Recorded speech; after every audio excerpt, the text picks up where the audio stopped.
Okay, so you heard a few things from Bo, and he's right. When we get to questions, nothing's off limits, so I'll answer anything. Not a problem.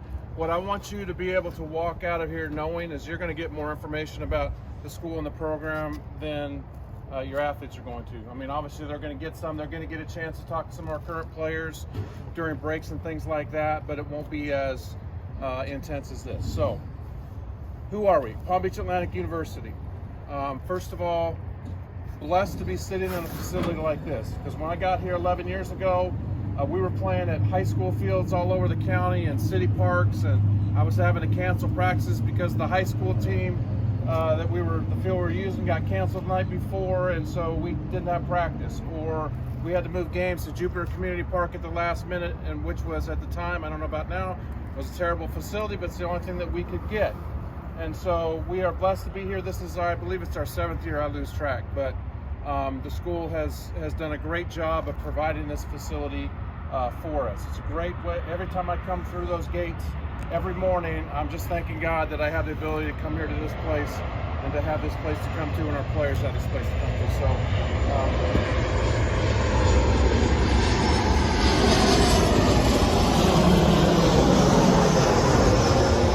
because I don't talk as loud as Bo, I probably will stop when the planes fly over. Fortunately, this isn't an extremely busy time, but that actually proves an advantage for us in season because opposing teams hate it. They hate it, so we're good with it. So Palm Beach Atlantic, I know Bo touched on it. School's been here for as old as I am. It's been here 53 years. Been here in West Palm Beach. It's grown a lot in some really tremendous ways. You need to know first and foremost that our athletic department, our motto is Christian game changers. Okay, doesn't make us perfect. Okay, but we do have an idea of what we want to do, not just on the field, but off the field, and that's important to us. So when an athlete comes here, they understand, one, like I said, they're not walking into a perfect environment, but they're walking into a place where we're looking at the bigger picture. Okay, now spending 10 years basically 10 years in the big leagues, you probably know I'm a pretty competitive individual. Okay, you don't get by if you're not competitive. I am just as competitive out here, maybe even more so, because I can't actually get on the field and play, so I'm really trying to drive these guys to make it happen. So winning games is important to us, as important as it is at any other program. You need to know that, because sometimes there is a stigma attached to Christian universities that, oh, we're just going to throw our glove on the field and whatever God wants to happen is going to happen. I don't believe that. I believe He's given us all talents and abilities to use it to the utmost so that we can glorify Him. So that pushes me. It pushed me for years as a player. It pushes me as a coach. I try to use it to push our players. So we do everything within the rules. We play as hard. We go as hard. We take guys out of second clean. We throw inside. You know, all those. We do all of that within the rules. We play hard. We want to win. Okay. Outside of that, I use as many opportunities as I can to help these. Let's face it, I have 3 kids of my own. My youngest is now a freshman here at PBA. The other 2 have graduated from here. So I understand this age group pretty well, and having coached them for this age group for 11 years now, I get it. Not completely, because things change all the time with these young kids. I get it. But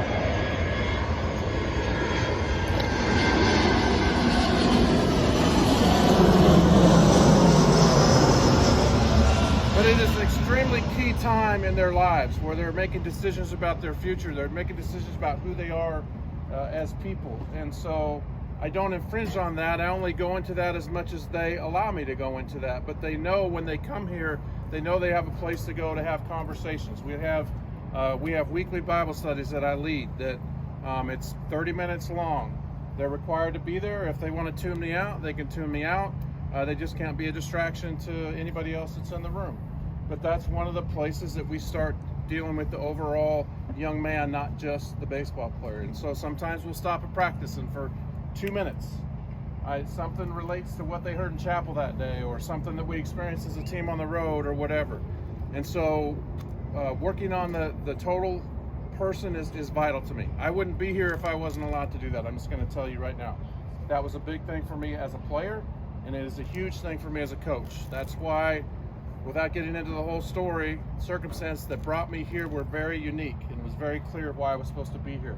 I've had opportunities to go other places. I don't want to go other places.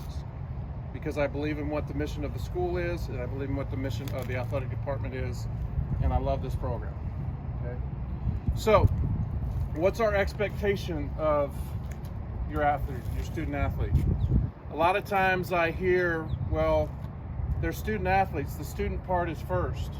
The student part is extremely important. Okay, but they're not mutually exclusive. I never let a lack of performance or a lack of effort on the field come back to, well, I'm a student first, I'm a student first. No, you need to do both equally as well. There is a way to do it. It's not easy, definitely not easy with the schedule they keep, but there is a way to do it. Academics is a big part of what we do, a big part of what we oversee. That's probably the most important part of it.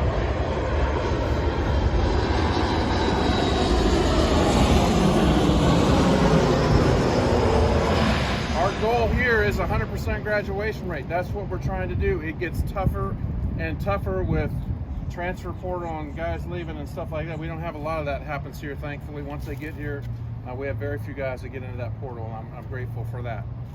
But just so that you have an idea, over the last 5 years, our athletes, the whole athletic department, has had a higher cumulative GPA than the general student body. Okay, now that's saying something, because I understand students that are in the general student body, they have lives outside of school. I get that. These guys basically don't. Okay, they have school, they have baseball. They have very little time for anything else. And just so you know, I don't even think I've told them yet, our team GPA for 33 guys was 3.24. That was our average GPA. I'm very, very proud of that.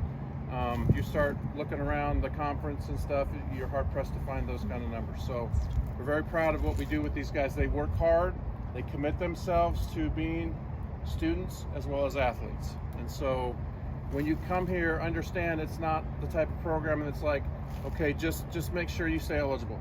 Just stay eligible. I just need you on the field. I don't care if you're pulling 2.0. We're not that. You would never get that from any of our coaching staff. Okay, so that's vital to us. What does the day look like for these athletes? It looks different in the fall versus the spring. We're gearing up right now. In less than 2 weeks, we start our season here. But in the fall, when they come here, we're limited a lot in the time that we are allowed to have them on the field. All right, we have hours that we have to log in every day for every single individual player per NCAA rules. I feel like 75% of my job is behind a desk, and it's just part of it. But we're keeping track of every hour that they're on the field and with what coach and all those different types of things.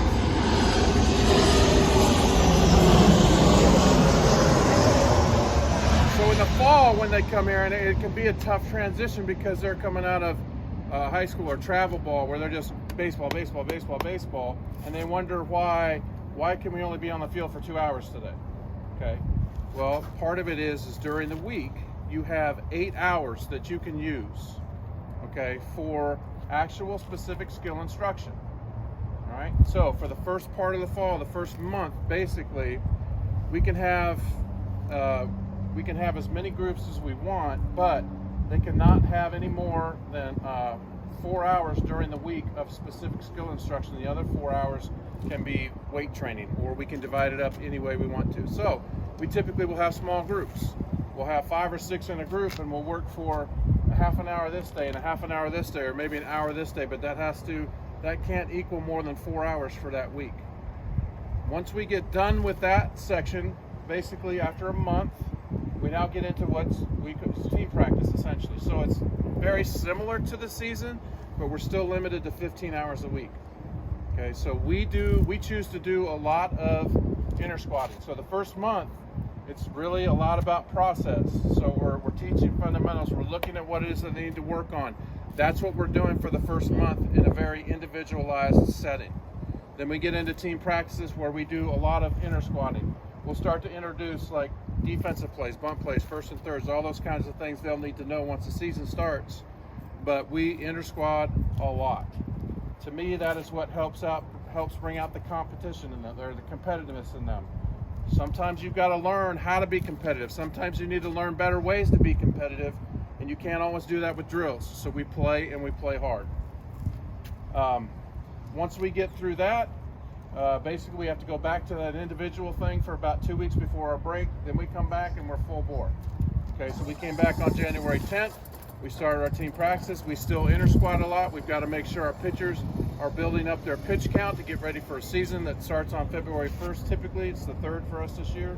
So we have a very short time frame, 3 weeks to get these guys going. So they are sent home with programs on, especially, well, all of them, but specifically pitchers.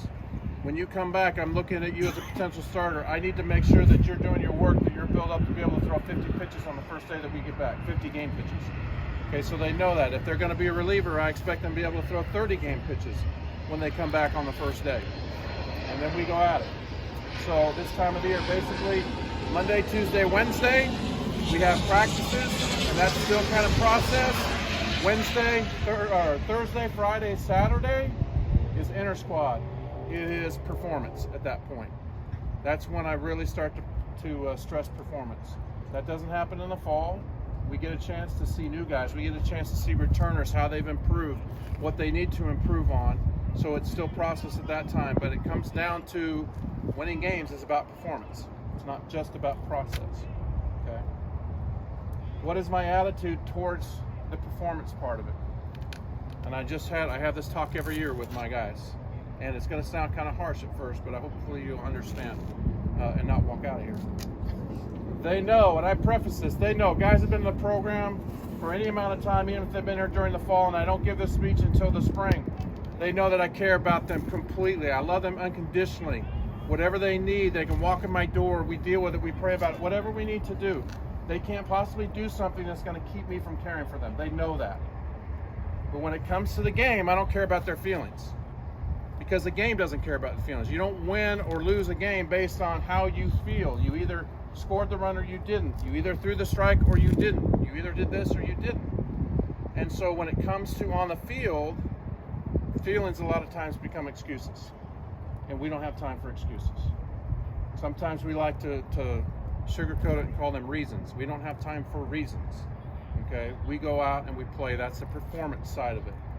I'm not yelling at them. I'm not in their face. I'm just very black and white about you didn't get it done.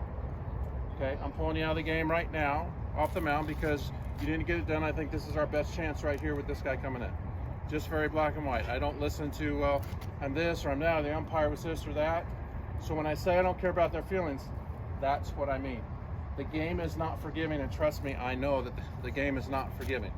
I've seen it at every level, played it at every level, except for this one, just coached at this level. But it is not forgiving. And so if I'm teaching them something else on the field, then I'm doing them a disservice. Now, I certainly teach them about forgiveness off the field, okay? Let's make sure I get that clear, all right? Very, very clear about that. Any questions at this point that come to mind? Yes? How do you keep your players agile, or what do you do with them over the summer? Okay, question is, how do you keep players agile? What do we do with them over the summer? We do a good job of setting up those. We have some that we determine that really need to play baseball during the summer. Okay, and there's all kinds of college leagues around here. We're very fortunate to have the South Florida Collegiate League right here, and that's where most of our younger guys go. So sometimes there'll be incoming freshmen that will play in that league, or we'll have freshmen from this year will play in that league this summer. It's nice because then we can be around. Actually, Bo coaches one of those teams. Now, he's not allowed to have any of our players on his team, but he can see them throughout the league. I go to all kinds of games during the summer to watch my guys and see where they're at in their development. So there are some that will travel up north and play in different leagues up north. As they get older, usually that's where they push towards some of the more competitive leagues. We have good connections all around the country, all the way out to the West Coast for different leagues. And so we're doing that stuff actually right now, because we've been doing it actually since October probably, getting guys set up with teams. Pitchers are a little different, and it's funny, I just had this conversation with one of my coaches yesterday. One of the things I don't like about summer baseball with pitchers is right now I don't know what I want my pitchers to do this summer, because I don't know what they're going to be doing exactly here. Is this kid going to get enough innings that he just needs to take a month off and then long toss and get his other work in, or is he a guy that ends up throwing 20 innings and he needs to get he needs to build his competitiveness by facing live batters all summer. But these teams need you to commit because they fill up fast all around the country. So for those of them who do not play summer ball, and there are, I'd say out of our 32 guys, there'll probably be 6 or 7, maybe 8 that don't need to and won't. They have programs that are given to them by our strength and conditioning coach. They have programs that are given to them by our assistant. You haven't met him yet, Johnny Wake. He'll be out here. He helps me with the pitching side of things. He's a guy that spent quite a bit of time at Cressy Sports Performance up in Gardens, if you're familiar with that. It's one of the few places that I really trust when it comes to pitching and recovering and work and things like that. So there's programs put together for our pitchers, even if they're playing summer ball, for them to do all summer long. So we keep tabs on them all year long. We're not allowed to work with them during the summer, but we can talk with them over the phone. We can make sure they have a program so that they're staying in line with what it is that we need them to do to get ready for the fall. Thank you. Yes. Skip, how many guys do you have on your roster? Right now we have 31 on our roster. That's the number I like to keep it at. It's just been really odd. I know we're all tired of hearing it. It's been really odd with the whole COVID situation and people getting years back and things like that. Last year we had a roster of 35 or 6. I can't remember. I really do not like that at all. And 31, 32 is the number I would like to have. I know there's some programs that carry like a varsity and a JV squad. Yeah, some programs do that. We do not. Right now, the school does not want to do that. I've actually offered to do that. I don't know why I offered to do that. It's crazy, but they know that we're open to it. If that's something they feel like they need to do, I'm open to it for sure. So, but just right now, they've chosen not to. How far where's the university at? The university is about 1.5 miles that direction right there. So they're close to the campus? Yeah, very close to the campus. Yes. Yes. So you said you have a roster of about 31. Does everyone travel, or would you limit that? For me, I'm the weirdo in this athletic department. I travel everybody. It doesn't matter to me. I travel. There's just something to me, and other coaches have their own opinions on it. We're a team. So if at any time I would leave guys behind, to me, you're separating the team. And I've seen it happen. I had a daughter that played volleyball here in her first year. There were times that she didn't travel, and she'd come to my office in tears and be like, I don't feel like I'm part of this team. I never wanted that to happen. So the only way they are not allowed to travel is if they are injured. And that's not my policy, that's the school's policy. So if they're not able to play because of an injury, they cannot go. If there is some part of their rehab that they can do with us on the road, then I will make a special request and say, hey, I need so-and-so to throw a bullpen, and it's got to be on this day, and we're going to be on the road. So that's one of the exceptions. But other than that, the only way they don't travel is due to injury. And we have to raise extra money to cover extra hotel and food, but it's worth it to me to have them together. Yes. What do you see as the biggest difference between Division 2 and Division 1? I mean, there's a talent part of it. There's no doubt about it. But I think the biggest thing that I see is mindset, and sometimes it's the mindset that keeps them from getting to their full potential. It surprises me, well, not as much anymore, but early on, recruiting guys and seeing the tools that they have, whether, seeing them live and seeing them in games, seeing drills and going, man, this guy has got some amazing tools. We sign him, you're like, man, I'm the luckiest guy in the world to get this player. How did he not end up, Vanderbilt, wherever? And then you start to see, well, there's a mental piece to it that's not quite there, that's keeping him from realizing his full potential. I now, having been in it now for 11 years, I get that, okay? Not to say there's not athletes that come in here and don't have strong mental focus, because we do get them, obviously we do. We try to vet them the best that we can. We don't just talk to their coaches. We try to find out where they're playing. I want to hear from opposing coaches, and if I can, opposing players. What is this guy really like? What's his attitude really like? I mean, a lot of times their coach is going to want him at a university, an NCAA university, And so they might just say this even though it might not be 100% accurate. So we try to find out as much information as we possibly can about the individual. But that, to me, it's the mental side of it, because we have guys that transfer from D1 that come here. We have on our roster right now 6 that have transferred from D1 at some point. And sometimes it's just because the opportunity wasn't there for them like they thought, and sometimes I can see there's a piece here that's got to be put together. So what's most important for you when you're evaluating players to come into your program? What do you really look for? I have to rely on the one thing that I can see. Okay, so that is fundamentals. Okay, I can't get a true read of a player's attitude or personality from video. It's hard to get a true read if I go and watch them in a game. I can get more of a read, because I'm gonna tell you right now, one of the things, and like in this camp today, what they need to understand is we're always watching. So if I'm at a tournament, I'm always watching. I might not just be watching your son when he walks off the mound. I'm probably watching him and see how he interacts with you. I do that. It's important to me. How is he with his parents? Because if he's going to treat his parents in a certain way, there's a chance he may treat us that way. And those are things that I'm always willing to work through anything with players. Anything. None of us are perfect. We all have things that we got to get better at. But every moment I have to spend with someone that really is getting into trouble, it takes away from the time that I can be with this program. It cheats the rest of the team. Now, fortunately, in my 11 years, we've had very few of those kind of situations. We've had twice where I've had to kick people off the team. That's pretty good in 11 years. So we typically don't have those kinds of issues. We have issues, but most of them are ones that we can deal with, and I'm more than happy to do.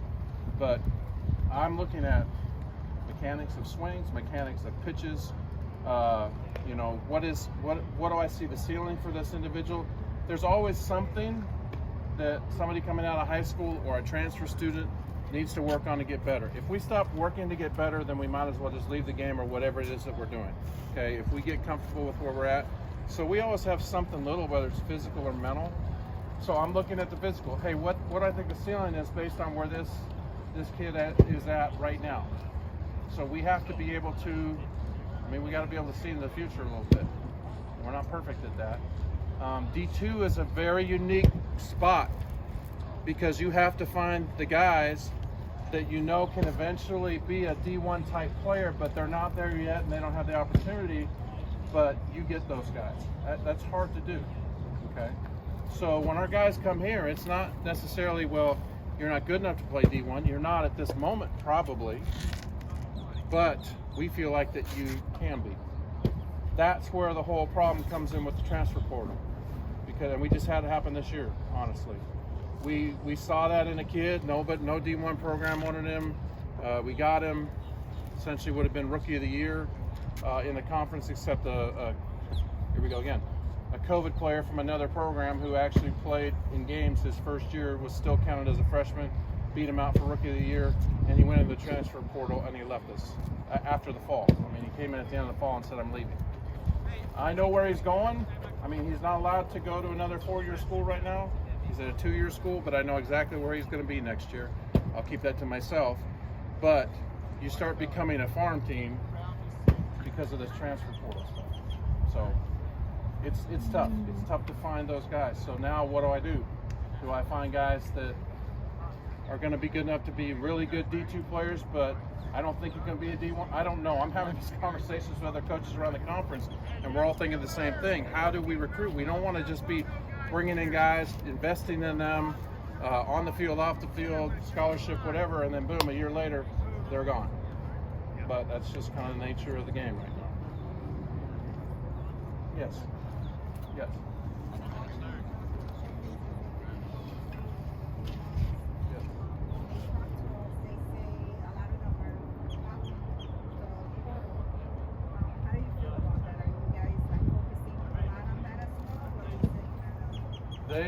They're telling you the truth. They're definitely following the portal because they're looking for my guys.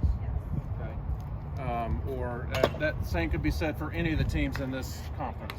As you heard Bo say, there's no argument. This is the best Division II baseball conference in the country that you can't even come close to finding a second one. So they're looking for sure. I do not spend time in the transfer portal. I trust my contacts, Bo's contacts, our eyes. You know, he not only, you know, essentially he runs this camp. This is his thing, but he's at other camps. Our other assistant, Johnny Wake, is at other camps, and we have connections all around the country. I trust in those. I don't have a problem if a kid's been in the transfer portal. It's not like I go, oh man, it's going to be a problem because he wanted to go in the transfer portal. There are many legitimate reasons to go into that. I get it. I do understand that. So we're not allowed to contact anybody that's at another school unless they're in the transfer portal. So that's not our initial. We don't just go searching, but we have to make sure if he reaches out to us, are you in the transfer portal? So that's how we use it. But that's not the same everywhere. Yes. So you're a pitching guy. So as you evaluate pitchers, are you like focusing on velo, spin rate, throw multiple pitches for strikes, get a guy that can get the kids out? Yes. No, let me say this. Velocity means nothing to me. I'm odd. Okay, I'm odd in this game. This program does not have a radar gun. That's intentional, not because we can't afford it. However, they're expensive. I don't care. Okay. Velocity has almost nothing to do with pitching. Okay. Now, if you have a guy that throws 95 and a guy that throws 85, and they both can control their pitches equally as well, well, I'm probably, if I have to choose, I'm going to take the 95 because that just gives the hitter less time to react. That would be the only way that velocity would matter to me. Now, other things that do, and I'm not the old guy that just gets stuck in the past. I'm starting to look at some of these new. Still not a huge analytics guy. I'm not sitting in my office breaking down every number of every kind of stat I possibly can. But I will tell you, for the first time this year, when we came back in January, I took our guys to a facility to throw with the Rapsodo because I wanted to start looking at spin rate. Spin rate's a big thing. I didn't understand it. I still have things I have to learn about it, but I didn't understand it completely because that's not something we ever dealt with as a player. And I'm starting to see how important that is when it comes to hitters' reactions. When we start looking at perceived velocity and things like that, that's important to me. So it helps me with matchups. So I know if I'm bringing somebody into a game, I know what spin rate is. I know where their pitches break according to the plate. Is it breaking 8 feet before the plate, 6 feet before the plate? Who is this hitter that's coming at the bat? So who's going to be the most effective coming out of the pen? So I'm going to be using those things to make decisions. Not completely. It's not all about numbers. There's a lot of this involved. What's the mental aspect of this kid that I want to put in the game? What's the game situation? All that kind of stuff. But velocity, very bottom of the list for me.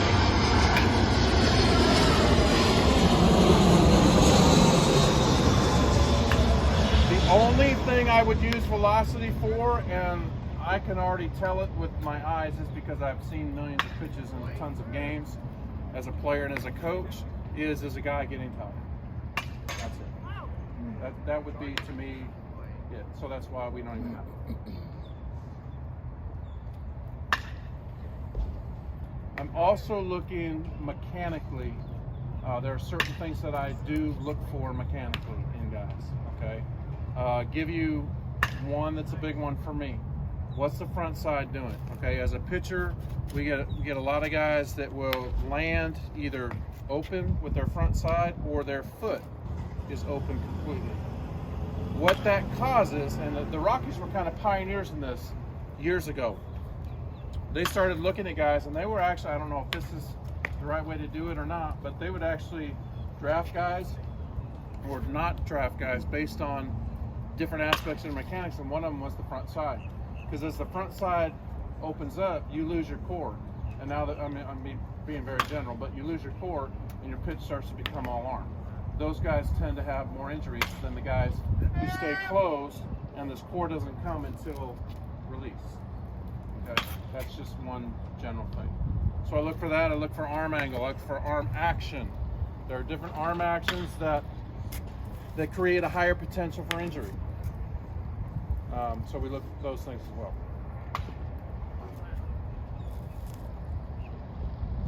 Other questions? Yes. What do you like to do for fun? You're looking at it. For fun, well, just briefly, for about 10 years between playing in the major leagues and other things, I was in the music industry for a number of years, writing, singing, traveling around.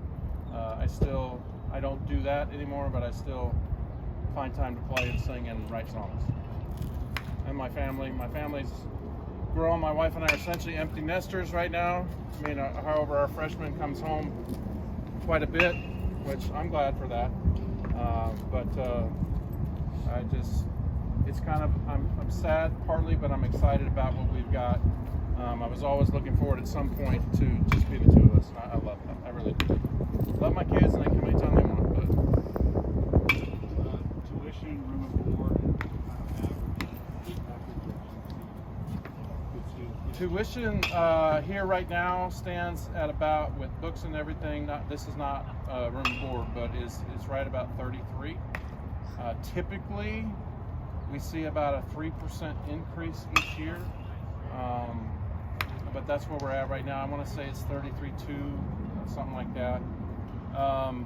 As far as room and board, so obviously we have different options on campus, different dorms, different ways they're set up. You're pretty much adding another 8 to 10,000 on that, and that would include the meals. When you live on campus, you're required to have one of the meal plans, but they have different levels. Not everybody wants to be in the cafeteria 24 hours a day like I do, but they have different plans. So you figure it's anywhere from 8 to 10 extra for that. As far as what's offered academically, scholarship-wise, I wish I could give you the exact numbers right now, but they're making a change. They're making a shift in that. It was before, and they haven't given us that just yet, which is really kind of tough because we're trying to recruit, tell people this is where you're going to get. But typically when you start talking about the higher numbers out of high school, you could get as much as 18. I think that top number is shifting to 15, I think. I'm hoping to find out really quickly, but that's what you're talking about. So it's based on different factors. It's based on GPA, test scores, like that, in Florida resident, all that kind of stuff. There's also, as Florida residents, you guys, I'm sure you've all looked all this up, but there's stuff through the state of Florida that you also can receive just by being a resident, things like that. So we do the best that we can. We're not a fully funded program, scholarship-wise. We are almost there, but we're not there yet. So there are other ways, though. We have guys that we try to do as much as we can between the academic money that a player is getting and athletic scholarship. I mean, we have walk-ons too that don't get anything. Obviously, that's normal for every place. But we try to do the best that we can. You have most of your players living in one place, like on campus? Mm-hmm. No, the school takes very, very seriously that they don't want athletes treated more special than the rest. So I know there are some schools that have athletic dorms, which to me makes sense because this kid is sleeping because he doesn't have class till 11 o'clock. Well, our kid has a 6 a.m. and workout. So he's got to wake him up or whatever. And so we'd like to see that. Now what they do when students register or players register soon enough, I will turn it into housing, and they will do the best, and they do a really pretty good job, that they will put athletes together. Now that doesn't mean they're all in the same building or all in the same wing or whatever, but I think all but one of our guys on campus are living with another baseball player. So they do work with us that way, but it's not just, okay, you're all in Baxter Hall because you're all athletes. Tell us a little bit about the facilities. You have a nice clubhouse, as one of your players will say. Yeah, so these fields were built first. We didn't have, that building you see back across the parking lot was not there. So there were 2 trailers that were both locker rooms sitting over here. And so depending on the season, would depend on who got it. Once that was built, I think we're going in our 4th year with that.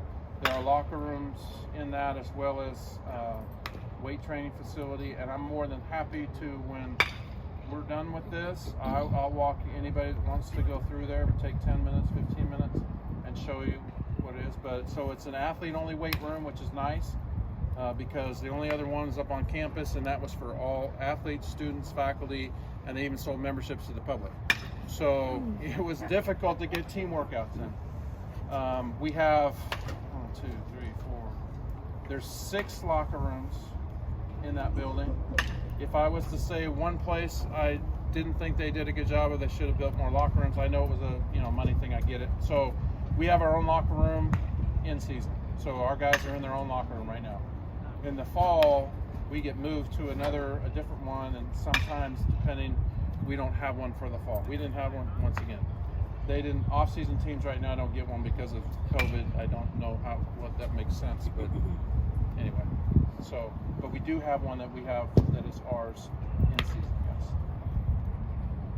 But we can't adopt it and paint baseball things all over it because for half the year soccer is, and they wouldn't like that. Yes. I have a question. I know that there was a volunteer commitment when I went to school at PBA. Do you still have that for your students? Are they required to be putting in volunteer hours during the year? Yeah, we have at PBA. They call it workship here, and so there's 45 hours of community service for nonprofit organizations that all students are required to do. So there's millions of hours that the school has put in around this community and other communities. It looks different. Some go to the schools and they read to students. We have typically, it's been canceled 2 years in a row, but we typically, baseball, we go down to Lake Worth. They have a festival in the fall where kids are coming through, and our guys dress up and our guys meet kids and they jump out of places and things like that. And that's about a 10-hour commitment between learning what to do and being at the actual event and setting up and tearing down. So we try to find places like that. They know it's their responsibility. It's not my responsibility to get them their hours, but I do what I can to find other things to get involved in. We've been involved in different things over the years, but it is a big part of what we do. So you leave it off? Yeah. Okay. Anything else?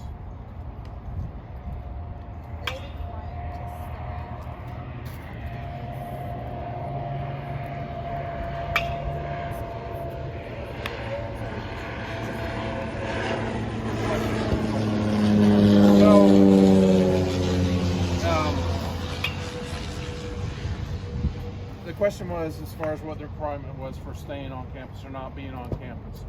So PBA just changed the rule again this year. If you are not 22 years old, you have to be on campus. Like if you turn 22 the day after school starts, they have you on campus. Unless you have family that lives here and you live with your family, then you can be a freshman and live off campus. We have a few of those guys that do that. So yes. For those players that you had mentioned that there's a little bit of a mindset issue, is that something that you and the other coaches work with, or do you bring in like a sports psychologist, or how does that work? As far as mindset for players, that's something that myself and my staff handle. And it's just because I'm not opposed to bringing other people in, but we've been around the game a long time, and in baseball specifically, there's certain ways that you do things. And so we're around them constantly. So I know these kids better than some outsider walking in. I'm not opposed to that. I know there's a place for that, but we just feel like we've had a lot of success really connecting with our guys when it comes to that, because they trust us and we're around all the time. So, and I will say too, the school is very protective about who comes in from the outside. Even when it comes to, now I lead 95% of the studies that we do, but sometimes like our campus pastor will come in and do a study or whatever. But even that, if I was to say, hey, I want so-and-so from a church to come in and do this, they would vet them pretty carefully. So, yes. Are you redshirt freshman, or I know because it's spring season? When it comes to that, D2 is a little bit different when it comes to redshirting. But I'll just tell you my philosophy on freshmen. One, if you come here in the fall, you're on the team. There's no, I mean, unless there's some big moral failure that or whatever, which hasn't happened. But you're on the team. We don't go through a fall and all of a sudden, okay, sorry, I don't have a place for you. Go somewhere else. We don't do that. Okay, so the fall is not a tryout in that sense. Okay. When it comes to redshirting, there are times where guys don't get the innings in for whatever reason, and so typically it is due to an injury, and so you could have a developmental redshirt or you could have a medical redshirt. So sometimes if we get to a point, guys are going to know up front, and Bo talked about it. We're honest, okay? If I'm not honest with you up front, we're not going to have a good relationship for 4 years. So if I tell you something to try to get you here and I don't live up to that, then we don't do that stuff here.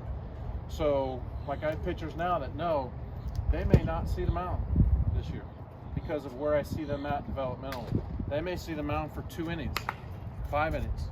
I mean, my own son was here 4 years ago, and I think he pitched 2 innings in his first year, and he might have pitched 6 innings in his second year. So if I'm gonna be legitimate and take my own son and say, hey, you're not ready, I mean, that's just how I am with everybody. I want to put the guys out there who are ready right now at this time. I want the best players. I don't care if they're scholarship players, walk-on players. I don't care about anything other than the fact, are they one of our best 8 or 9 players at this moment to put on the field?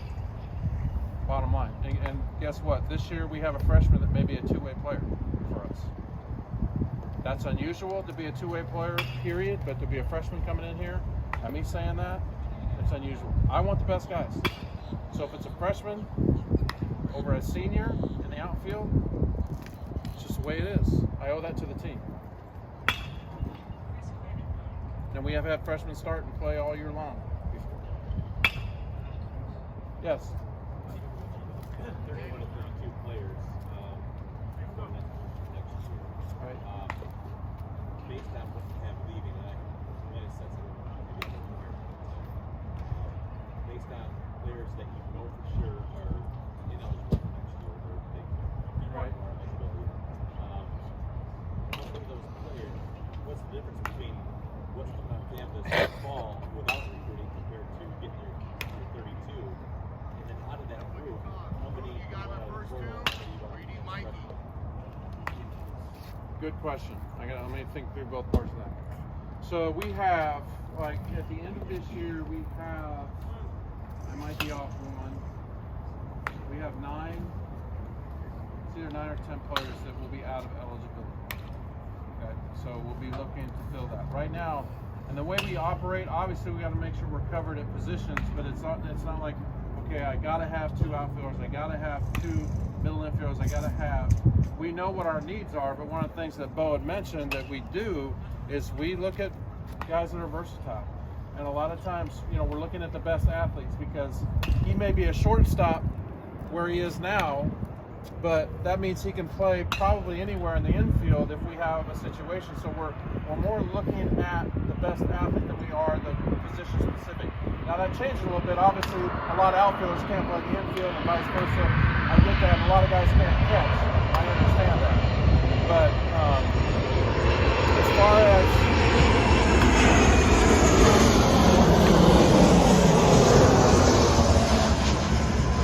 as far as the balance between bringing in high school players versus transfer, my feelings have changed a bit over the years. When I first started, it's like I really want almost all freshmen coming in so they grow up in the program.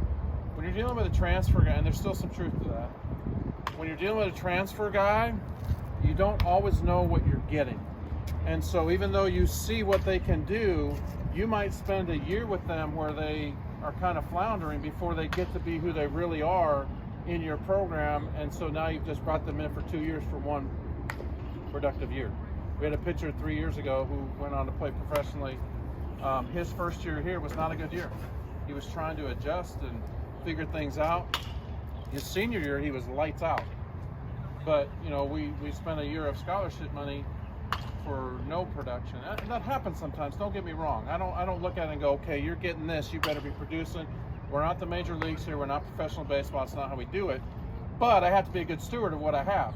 So at least with high school players, I generally know what I get coming in. They're going to develop, and sometimes one surprises us and he's ready to go in his first year and be a starter or whatever. So that being said, is we're about 50-50. We're about 50% bringing in from high school, 50% transfers. But once again, I don't limit myself to a percentage or a number anymore. I want the best athlete who's going to fit into the need that I have right now. Last year we had, I want to say we brought 7 freshmen in. This year we brought in 4. So it just varies. It's a good question. Any other questions? Well, hopefully you got kind of a small window into who we are and what we do here. I mean, I'm here all day, so if you think of questions and you see me, feel free to come up to me and ask me a question. I'm obviously going to be paying attention to what's going on out here as well. And then when this is all done here, I'll have time before we start our team practice.